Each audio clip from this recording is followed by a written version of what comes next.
রসুন, কাঁচামরিচ, লইট্টা শুটকি, পেঁয়াজ, পটল, আলু, চিচিঙ্গা দিয়ে একটা শুটকি রান্না করব। প্রথমে তেলে পেঁয়াজ দিয়ে একটু ভেজে নিলাম, তারপরে শুটকি দিয়ে শুটকিটা একটু ভেজে নেব। এতে একটু পানি দিব যাতে মশলাটা পুড়ে না যায়।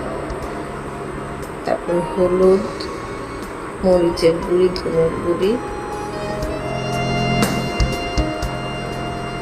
দিয়ে মশলাটা ভালো করে নেড়ে চেড়ে কিছু সময় কষিয়ে নেব।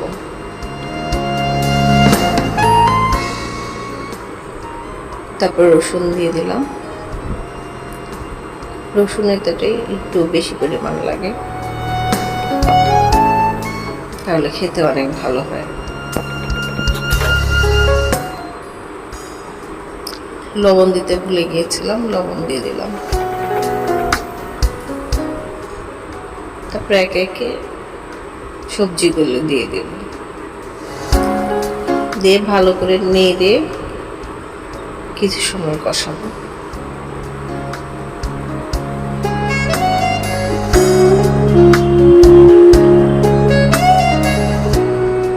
সামান্য একটু ঝোল দিয়ে ঢেকে রেখে দেব। আরো কিছু ঝোল উঠবে সবজি থেকে, সেই ঝোলে সবজিটা কষিয়ে নেব।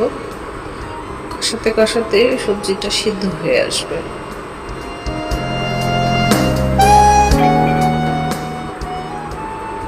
কষানো হয়ে গেলে একটু ঝোল দিয়ে আবার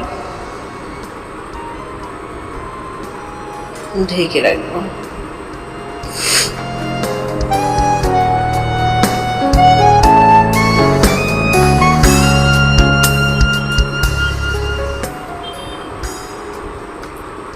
রান্না হয়ে গেছে, এবার কাঁচামরিচ দিয়ে নামিয়ে নেব।